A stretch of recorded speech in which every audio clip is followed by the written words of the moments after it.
Bismillahirrahmanirrahim.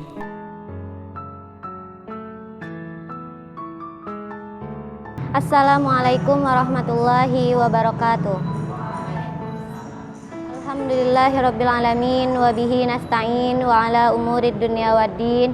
Wassalatu wassalamu ala ashrafil anbiya'i wal mursalin wa ala alihi wa sahbihi ajma'in, amma ba'du. Qala Allahu ta'ala fi kitabihil karim wa huwa asdaqul qailin. A'udzu billahi minasyaitonir rajim. Bismillahirrahmanirrahim. Qul huwallahu ahad, Allahus samad, lam yalid wa lam yulad wa lam yakul lahu kufuwan ahad. Al-ayah, sadaqallahul azim.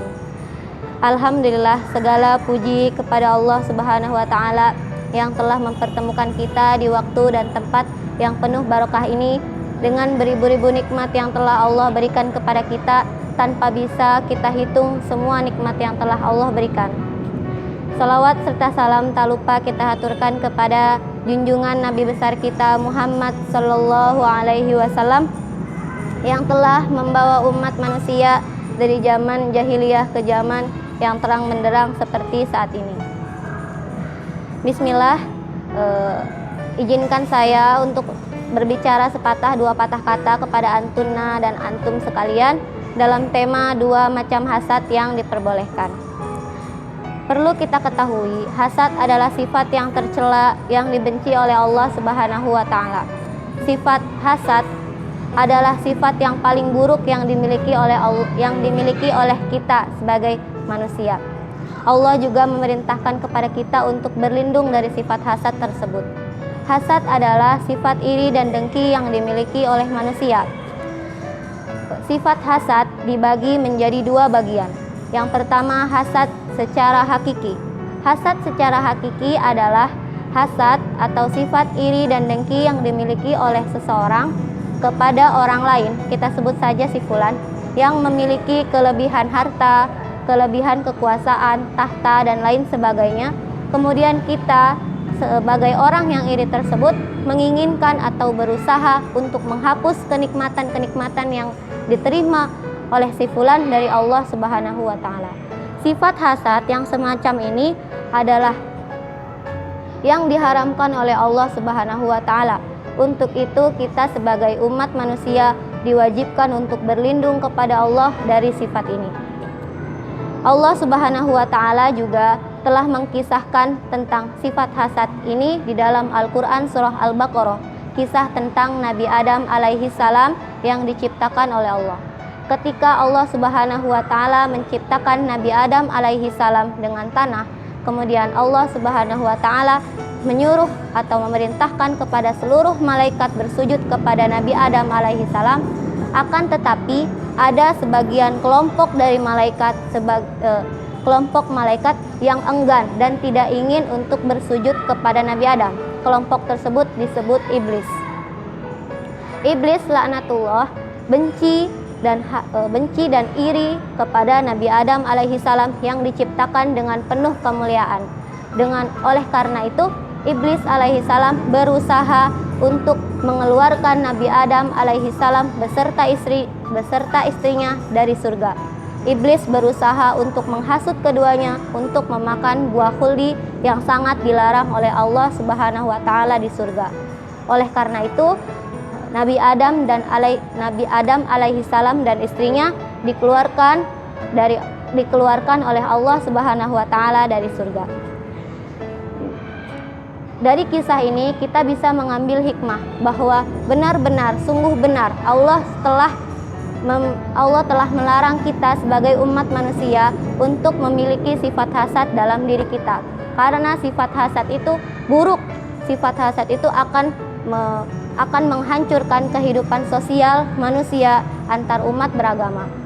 Jika di dalam hati kita memiliki sifat hasad yang kecil sebagai umat Islam yang selalu taat beribadah, yang selalu menjalankan perintah-perintahnya seperti sholat, puasa, zakat, dan lain sebagainya, akan tetapi ada setitik atau sedikit sifat hasad yang ada dalam diri manusia tersebut, maka seluruh amal ibadah yang telah dilakukan oleh si fulan atau dilakukan oleh kita akan rusak, maka tidak ada nilainya di mata Allah Subhanahu wa taala.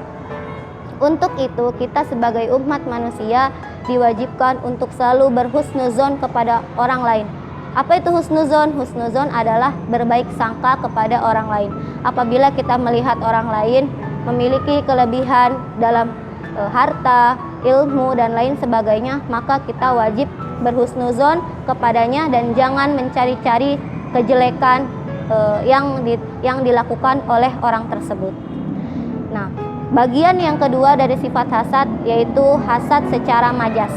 Hasad secara majas adalah ghibtoh. Ghibtoh ini hukumnya sunnah, mubah atau mubahah, diperbolehkan. Kenapa diperbolehkan?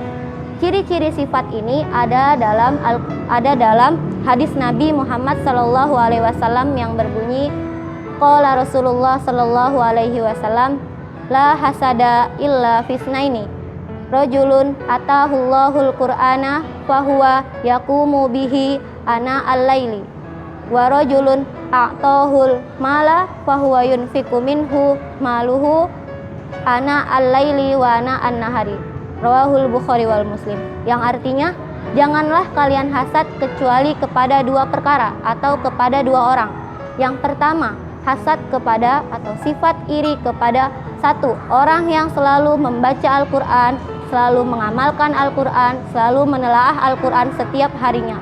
Yang kedua, hasad kepada orang yang diberikan kelebihan harta, kemudian ia sibuk untuk menginfakkan harta tersebut di jalan Allah. Hadis riwayat Muslim. Dari hadis ini kita bisa mengambil kesimpulan bahwa hanya ada dua macam hasad yang diperbolehkan oleh Allah, yaitu yang pertama hasad kepada orang yang selalu mengamalkan Al-Quran, belajar Al-Quran, belajar ilmu agama dan mengamalkannya di kehidupan kita sehari-hari.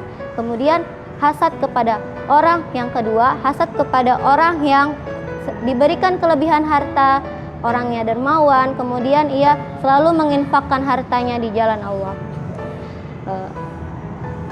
Hasad secara majas ini bertujuan untuk agar kita termotivasi, agar kita selalu mendapat semangat dalam menjalankan kegiatan sehari-hari untuk taat kepada Allah Subhanahu wa taala dan untuk menjalankan semua perintah Allah, dan bisa memotivasikan kita untuk selalu berbuat baik setiap hari. Rasulullah juga menganjurkan kita untuk fastabiqul khairat, yaitu berlomba-lomba dalam kebaikan. Maka hasad secara majas ini hukumnya mubah, mustahab dan sunnah. Mungkin cukup sekian sepatah dua patah kata yang telah saya sambung-sambungkan menjadi berbagai patah kata pada sore hari ini di waktu dan tempat yang penuh barokah ini. Mudah-mudahan kita yang mendengar mendapat hikmah dan berkah dari Allah Subhanahu wa taala dan dapat menambah wawasan kepada kita pada umumnya. Amin amin ya rabbal alamin. Mungkin cukup sekian, akhirul kalam. Wassalamualaikum warahmatullahi wabarakatuh.